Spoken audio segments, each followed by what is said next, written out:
Flying Safari. My name is Emily, and I am pleased to be your guide on the African Queen boat cruise as we tour around the lake this morning. Just a few boat ground at all times. And number 3, if we could remain seated for the entirety of the tour, I would greatly appreciate it. To take a nap or just to get some extra shade. But do keep your eyes peeled because we'll still see a good number of them.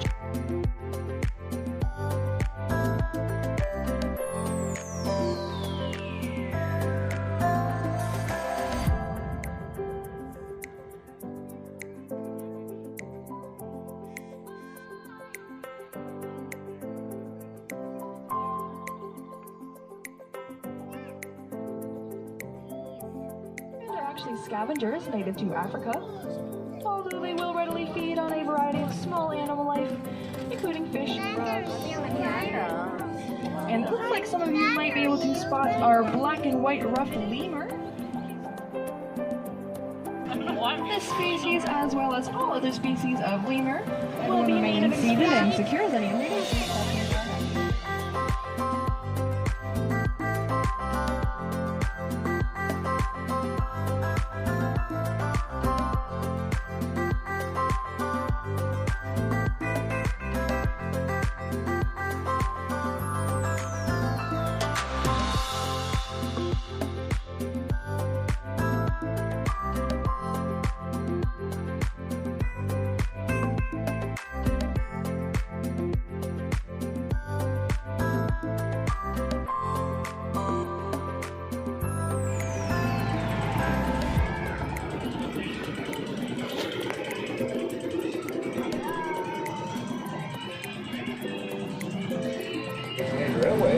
My name is Randy. I'll be your guide on our tour today. Please remain seated with your arms and legs well within the train carriage at all times. It is intended as a scenic ride and not as an animal display.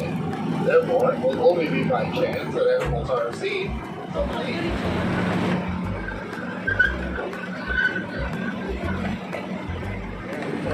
More common types of ladybirds in this part of southern Ontario. They are excellent fishermen and will feed on frogs, small snakes, rodents, and fish. Underneath the water is the sturgeon. The trumpeter are the largest of the swans, which migrate from Alaska to the Rocky Mountain states. The trumpeter get their name from the trumpeting sound that they do make.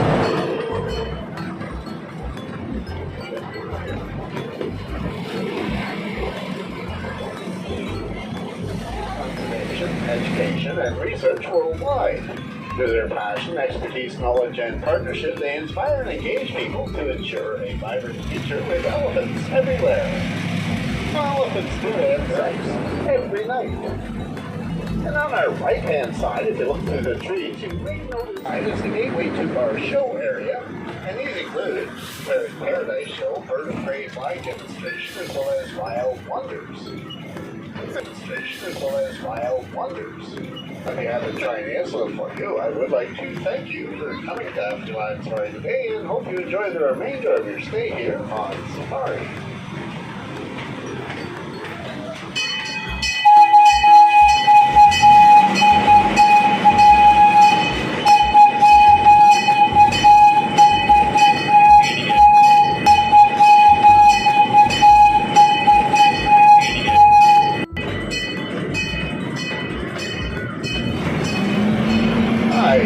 That you please watch your head and step when you're exiting from the train carriage.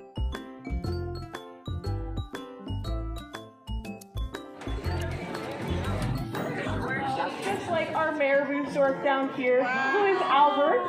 These birds are native to South Africa, and these birds are actually one of the largest flying birds in the world. As you can see, he's got some really, really big wings, which are about 10.5 feet, but he still has really good eye-to-feet coordination. Sometimes. Now, these birds are scavengers. So while they do occasionally hunt their prey, They do specialize in finding already dead, decomposing prey. They have quite the amazing adaptations to make sure that they can stay hygienic as well. He's got some pretty key features like those white pasty legs, that sagging double chin, and that beautiful bald head of his. So he's a very attractive lad, he gets all the ladies. Now, those white legs actually are not naturally white. They're white from a process called urohydrosis, which is essentially where a very hooked beak. So things like owls, eagles, falcons, and our next guest, who's going to be Rosa, our Harris hawk. She's just coming over on the left here and flying up to this perch. Now these birds are actually native to the southern United States, all the way down to Chile and Argentina. They typically inhabit semi-deserts and woodlands. And if you can actually see, she's got those really bright yellow legs, a little different than Albert's. And her yellow legs are actually very, very scaly with thick keratinized layering. That kind of allows her to have a bit of a more armored leg because she occasionally will hunt small lizards on the ground as well as snakes. So those actually keep her protected from any venomous snake bites as well. Now you may see she's got a really long tail and some short wings as well, and that actually makes her very good at catching aerial prey here. And let's see if she can make a catch. And she's got it. Excellent job, Rosa. And catch those songbirds right out of the sky. But these birds are occasionally known as cooperative hunters, so they can actually hunt in packs of about 2 to 6. Typically, the bigger the pack, the higher their survival rate. But males will actually stand on top of cacti or in trees. Occasionally, though, in deserts, there's not a lot of trees, so what they will do is, since cacti are much smaller, males will actually stack on top of each other, sitting on their backs to make sure they can gain a higher height to see prey. And as they're working together with their pack, the females will actually run under the brush, scaring out all of the small mammals 7 times better than us and 4 times faster. That's kind of the equivalent to if we were on top of the CN Tower and looked down to see a mouse running along the bottom of the very floor. But there are many other raptors that do have specialties in other fields as well, such as owls. And this coming out here next is actually going to be Stetson, our Eurasian eagle owl. Now here he comes flying over to the ground. He's really low to the ground because this bird specializes in his hearing. Most owls have incredible hearing because their eyesight isn't as keen as a hawk's. So they fly really low to the ground to kind of cast a smaller shadow as well as not make any noise to sneak up on their prey. Now these birds are native to Europe, the Middle East, and some parts of Asia. Now, he's actually one of the largest owls in the world with a wingspan of about 6.5 feet. These birds also have a really distinct facial disc with really striking eyes. And typically you may know that most owls are nocturnal, so they're awake during the night and asleep during the day. But some owls, like Stetson, are actually what's called crepuscular. So crepuscular is a fancy word we use for when they're awake during the dawn and during the dusk. So he uses that low light and his really good hearing to catch small prey. But even though he can still efficiently catch small prey, he can also catch larger prey such as small deer. Now you may kind of see he's looking around on the field there and using that really amazing neck to kind of look all the way around as he just demonstrated there. Now these birds, they hunt kind of like when they're hearing to act like a big sonar dish. So he has that facial disc that he spins around his head, trying to triangulate the sound. And owls also have asymmetrical ears. So our ears on each side of our head in the same place, but owls have one ear at the top of their head and one ear at the bottom of their jaw. So they can actually hear side to side, up and down, diagonally, and front to back. So that paired with an incredible range of motion of his neck can really pinpoint where the sound is coming from. Now you may also know that owls also have these really cute tufts on top of his head. Now those are actually used for mating displays as well as camouflage. But for the next bird that is going to be coming out today, she's actually a rather iconic species, and she's going to be flying down this field in just a minute. But here is Juno, our bald eagle. Now, bald eagles are native to North America, and there's many breeding populations now in the wild. And they can typically be found anywhere where there is a body of water. So any kind of wetland, ponds, rivers, streams, lakes, because these birds are masters of fishing. Our trainer is going to be placing a lure on top of our bath here to see if she can make a catch. And she's got it. Excellent job.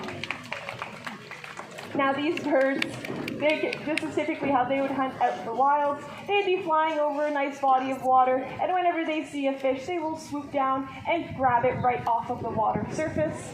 They have specially adapted feet. They have specially adapted feet that allow them to actually grip onto their prey much better. They have little microscopic spikes called spicules on the bottom that kind of give them a better grip. This kind of makes their hands feel like sandpaper to make sure that those fish prey don't slip away. Typically, they can fly away with anything that's about the same as their body weight. So she weighs about 10 pounds, so she can catch a very decently sized fish. But if there's ever anything that's too big for her to fly away with, she will actually be able to use those broad wings and swim back to shore. Many people often are worried for these birds if they do see them in the water, but they're a semi-aquatic species and are very, very good at swim-sensitive breed and release programs here as well. And of course, as you can imagine, with lots of breeding comes lots and lots of babies. And who better to talk about babies than with Storky, our European white stork. Here he comes, flying on the left. Now, these birds are native to Europe and typically are associated with that old folk tale of being the deliverer of babies. And this is because these birds actually make a very, very long migration all the way from Europe to South Africa. This process actually takes about 9 months, which is typically the same duration as a human pregnancy. So upon their return, they occasionally will be associated with the delivery of babies being born. Now, as he's flying around, you may notice he actually wasn't flapping his wings too much. Some cards before the show began. And if you received a volunteer card, can you please join me on the field through the front gate? Because we have a bit of a challenge for you guys to participate in today. Before we begin, do you guys see that stone wall back there? Okay, I need you guys to run towards it as fast as you can. Go! Okay, excellent, excellent. Excellent job, guys. Alright, good job. Alright, so the challenge I'm actually going to get you guys to do today is to race against our black vultures, Donovan and Dyson. Here they come, flying down the field here. Now you may be wondering, why are we getting our volunteers to fly against such a fast bird in the sky? And it is to show you that even though these birds are very fast on the sky, they are very also fast on the ground. So these birds are scavengers, just like Albert, so they've adapted to a life of comfortability on the ground, as well as many adaptations to make sure that they can eat their dead and decomposing prey. So they typically find things like roadkill or decomposing prey out in the woods with their amazing sense of smell. They have those really bald heads and those skinny legs to kind of help them stay hygienic and clean to make sure no rotting food gets on top of them. Now, volunteers, you guys are going to be running across the field today, and you are going to run as fast as you can to try to beat Donovan and Dyson in this foot race. And this T-perch right here is going to be your finish line. So, you guys will run as fast as you can, but make sure if you do trip and fall, you get up super, super quick because they might think that you were roadkill. Very right, I promise. So, volunteers, you're going to be staying on this side of the field, and our black vultures will stay on this side, and make sure that you are the first team. The first team to touch this T-perch because these birds are very, very fast. Okay, audience, who is cheering for our volunteers? All right, who is cheering for our black vultures? Oh my goodness. All right, audience, let's give them a countdown from 3 and we will say go. 3, 2, 1, go! Let's go. Running down the field here, and the volunteers are gaining, and they didn't even stand a chance. Excellent job, volunteers. Good job, everybody, good job. Good job, guys. Alright, now you guys can say you've officially won in a race against our black vultures. This is going to be Lester, our sacred falcon. Here he comes.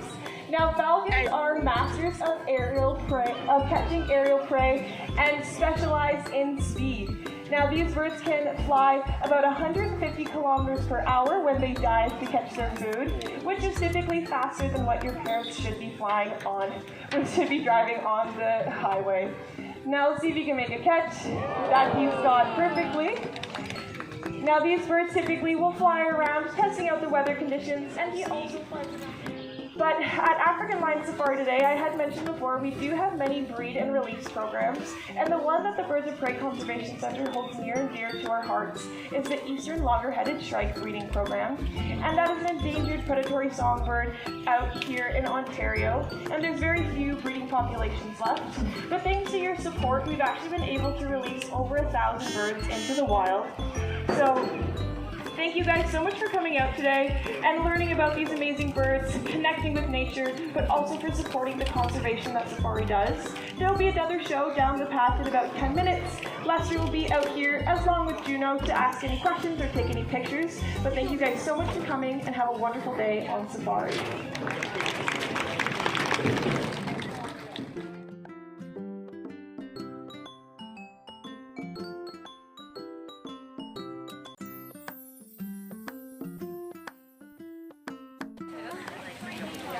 It smells like booty. No,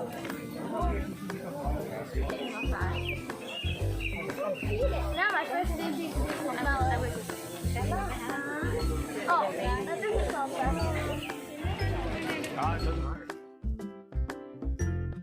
Sorry day.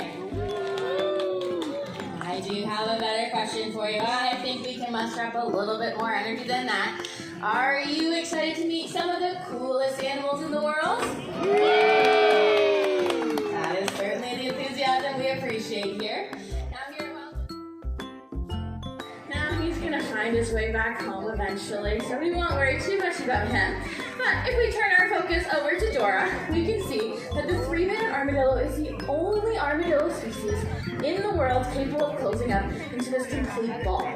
Now, as they're the only one that can do that, they are also the most protected armadillo species in the world. Only thing capable of breaking through that shell are going to be your big cats, such as jaguars and pumas. Now, seeing this, again, these guys, what they can do in their wild, in their ecosystems, is that they're very good insect control. So 90% of their diet would be consistent of insects. As we know, insect populations can get out of hand very quick, so little guys like these help come around, eat up all those nice tasty bugs, and then go about their business. As they're doing this, it can be a little bit tricky to find their food, as they have very, very poor eyesight. But what they do have is very strong sense of smell, as well as whisker-like hairs that line your head. As I said, with a 12-inch long, sticky, barbed tongue that she uses to reach deep down into insect nests, grab onto as many critters as possible, and then slurps it all back up. Having no teeth definitely doesn't stop her from eating lots and lots of insects, though. She can get to 9,000 ants in one night. But we never have to worry about her wiping an entire insect population, as she is simply too smart for that. She knows if she eats all the bugs at one nest, she's not going to have a snack to go back to. So she's going to have a few from this nest, a few from this nest, a few from over there, and then she always has a revolving circle of bugs that she can have as a treat. As well, she wants to make sure that she's not seen by predators. More time she's in one place, more likely she is to be seen by predators. So she's trying to protect herself in that way. But if she does come across those pesky predators, she does have a very cool defense mechanism on her side, and that is the superpower of stink.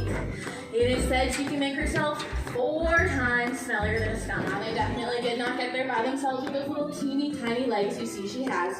They actually got there through pet owners and pet merchants alike.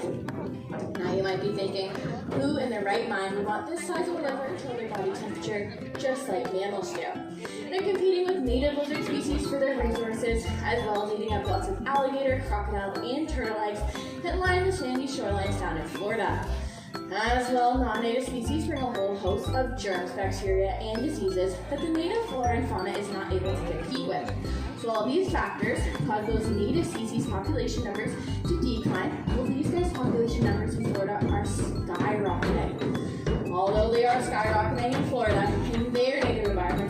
Tina and Chili. They will only eat a small rat or a large mouse. And although that might sound gross to you and I, let's just admit that porcupines can shoot out their quills and that they are venomous.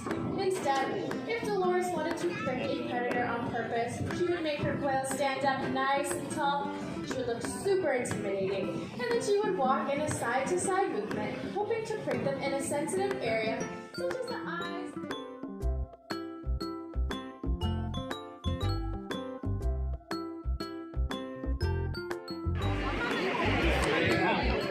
Well, good afternoon, ladies and gentlemen, boys and girls. Welcome to the Parrot Paradise Amphitheater. How's everyone doing today? Okay, it's nice and hot, but our birds are very loud. So let's try that again. How's everyone doing today? Love the enthusiasm. Now, we are at Parrot Paradise, so you're about to meet a variety of different parrot species, of course. However, we share our planet with over 10,000 different species of birds. Couldn't help but add a few non-parrot species. So that's where we're going to start off, introducing you to the smallest member of our presentation. Coming in from the side, little Howard. He is a curl-crested Araucarian. So he's going to make his way all the way up to the front. You're going to be able to see his beautiful head full of modified curly little feathers, which obviously is why they have that name. But you'll also be able to see that he looks very much like a tiny little toucan. And that is because they are some of the smallest members of the toucan family. Now that large bill makes them so easily identified. It's about 4 times the length of their skull, nearly the entire length of their body. Now obviously it's used for feeding themselves, and they do eat a wide variety of different fruit. He's done a pretty good job kicking off our presentation today. We're going to send him on home. Let's give him a big round of applause for coming on out here today. Okay, from the smallest, well, we do have turkeys here in Ontario. However, that wasn't always the case. In the early 1900s, they had been hunted so heavily as they were an excellent source of protein to provide to your family, to the point where there was none remaining in our habitat.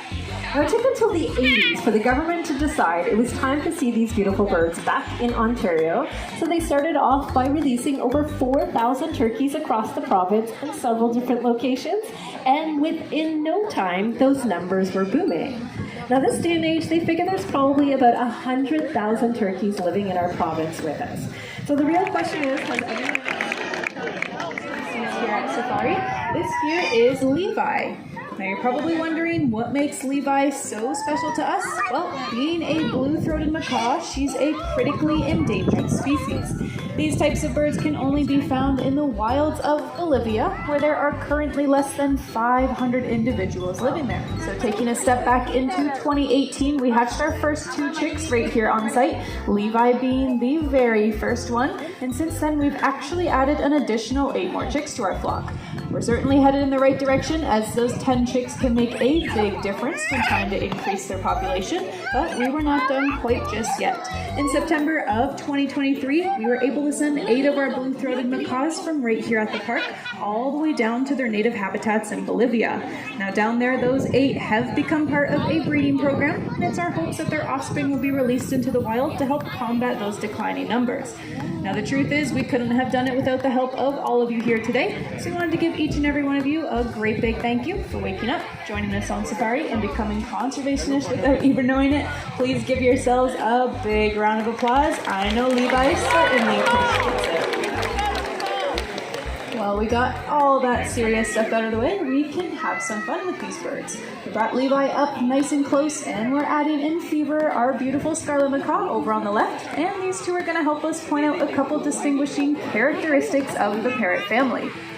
Alright, well the first thing you're probably going to notice, blending in with the green leaves, red and yellow fruit, and the bluish shadows of the rainforest they call home. All parrots also have zygodactyl toes. What exactly am I talking about? Well, they certainly know. They're going to show you. Their feet have 2 toes that go forward, 2 toes that go backwards. Most birds have 3 in the front and 1 in the back. Now for a parrot, that means they have an excellent grip on their perches and branches, as you can see, but it also means they can use their feet much like we would use our hands, especially while eating. Handing them a larger treat, they're going to hold it in their foot, take small bites, and swallow the pieces back. Now you notice we have a lefty and a righty. So a fun fact in the parrot world is they are predominantly left-footed, like Levi, making Fever here our odd bird out in our collection. Now when you look at their beak, it is a very distinct shape, large, hooked, powerful. It's so strong that it doesn't just open all the nuts and seeds that they love to eat, but yes, Levi, it also is used as a third foot, making them quite acrobatic by nature, meaning when they're in the forest, they don't have to just fly everywhere, they can climb around. Now those beautiful wings are going to allow them to top speeds at about 50 to 60 kilometers per hour in flight. That is as fast as we drive through the towns and the cities that we live in. And of course, there's going to be a way to steer that flight. Well, that is where their great big long tail comes into play. So shifting their tail from side to side will help them change directions. And then whenever they fan it out, it slows down their flight and allows them to have a nice, safe landing. Now, Levi and Cooper have certainly done a great job showcasing these features today, so let's show them our appreciation. Well, the next bird we would like to introduce you to might not be the most colorful one out here, but he makes up for it in his own way because his species is maybe a little bit smaller than some of the other birds you've met, but do not underestimate him because his intelligence can be compared to a 5-year-old child. Timney parrots are closely related to African greys, and they are avid learners throughout their entire lives, having the ability to learn up to 1,500 words. Now, that's not the case for little Reggie here, though. He's a man of very few, but he would like to greet you all with a quiet hello. A very quiet hello from Reggie. Now, their ability to learn how to speak makes them a desired pet for many people, but unfortunately the harmful practices used in trapping them for the global pet trade has led to a significant decrease in African grey wild populations. The capture and transport methods used are often harsh, dangerous, and inhumane, which unfortunately means up to half the parrots trapped do not survive the journey. Now, on the other hand, the good news is there is government bodies working with organizations helping these birds in their need. Not only do we find this very exciting here on safari, but so does Reggie. Woo! A very excited bird. Now, we certainly believe birds as remarkable as Reggie. Well, found all the way on the other side of the world in Australia, Indonesia, as well as the surrounding islands, are members of the parrot family known as cockatoos. So I have with me Petey. Petey is an umbrella cockatoo, but being a parrot means she speaks as well with a voice very different than little Reggie's. So I'd love to give you an example of that by getting her to give you a great big help.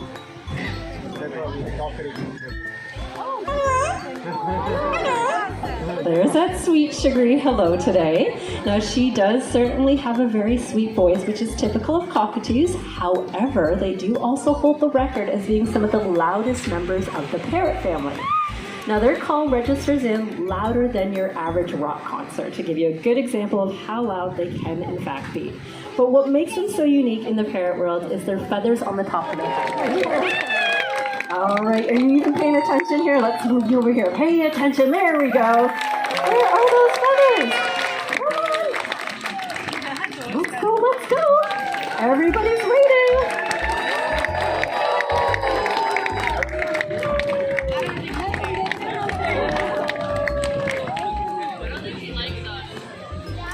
Well then, Petey, tell you to disappoint everybody. Okay, what do you think? Now, what those feathers, as I said, are used for another means of communication, usually when she's excited. All right, you win, Petey. Got all the attention she wanted. She's done a great job, though, showing off her uniqueness. That was Petey, our umbrella cockatoo. Okay, I'm going to set her aside so we can take a break from parrots for just a second and introduce you all to a couple of birds more closely. All right, they are unusual looking. They're still stunningly beautiful birds, native to Africa and India. All right, Parker, he's gonna strut his stuff in today. Now, I know what kind of bird this is, but you guys do too, so shout it out nice and loud. What is Parker? Peacock! Peacock, that's right. As I said, they are an icon of beauty in the bird world. Looks like he's gonna just, make us wait a little bit as well. Now, he is a male of his species. The bird itself is actually called the Indian peafowl, males being peacocks, females peahens, and young are pea-chicks. So they incubate their eggs on the ground. Now, he does also have that most striking feature as a male peafowl, which would be his train feathers. Only the males have them. They are modified back feathers, and they do allow him to prop those up with his tail, display and attract the female during the breeding season. since that's what they're used for, those feathers are in fact seasonal. He will lose them each and every year and then have to regrow them each and every year. So why go through all that bother, you might wonder? Well, they certainly weigh them down in flight, making them more vulnerable to predation. But Parker has a pretty hard job here at Parrot Paradise, showing off how beautiful he is, and he's done that very well, so he's going to meander back, I think, at this pace. Let's hear it for Parker, our Indian peafowl. Switch parrots build their nests within tree cavities, so factors such as logging, agriculture, and uncontrolled bushfires can actually make breeding in the wild pretty challenging. So one thing that is being done to help support that wild breeding, where those tree cavities are not readily available, is to provide a man-made nesting site. And I see some of you spotting him, but such as the one we've created over on that wall where Pepper, our scarlet macaw, is hanging out by. Now, one of our partners in conservation, the World Parrot Trust, has added over 100 of these nest boxes to the wild, and this is ensuring a safe and comfortable place for parrots to rest and raise their young. Well, here at African Lion Safari, we've had our own successes when providing nest boxes for our parrots, which brings me to the next bird we would like to introduce you to. Rounding that back corner, that big red bird up in the air is Arthur, and he's our 11-year-old green-winged macaw. Now, Arthur actually hatched out right here at Safari 11 years ago, but in fact, so did his mother way back in the early 1990s. Now, to you and I, loud as we can. How does that sound to everybody? All right, on my count. 3, 2, 1, take off! Fans his tail out for the brakes, and it's a safe landing today. Give it up. Nice mumble. How are you? And I see some lovely smiles up there, bud. Now, we introduced him as Fernando, which is his name, but we do call him Nando. So much, it's the way he likes to introduce himself. Tell everybody your nickname. I'm convinced he just likes to hear himself sing that out nice and loud. Now, being a parrot means he's playful by nature, so favorite game to play. Loves to be tickled. Of course, when tickled, he often laughs. Keeps him chuckling. Now, he's our master of sound effects, so he's picked up a few living with us. This one is very appropriate for days like today. We drink a lot of water to stay cool on these days, and Fernando, what do we sound like with that glass of water in hand?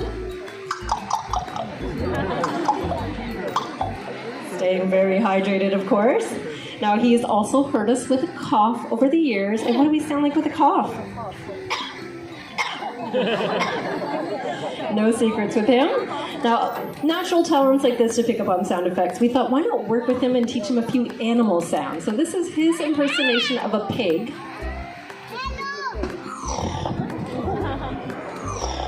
A little rude, but we're not done yet. He barks like a dog.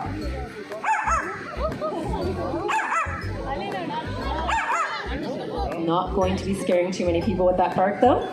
Now, obviously talented, he is musically talented, loves to whistle, sing, dance. Warm him up with some dance moves today.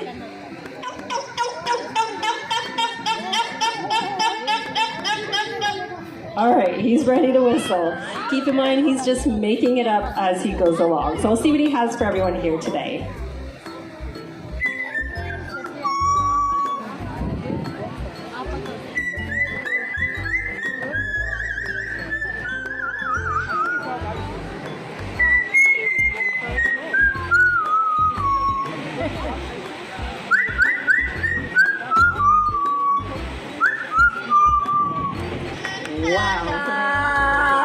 Beautifully done. Give it up for Fernando today. Fun meeting birds. You learn a thing or two and gain a better appreciation and understanding of all the wonderful species we share our planet with, even the more common ones, of course.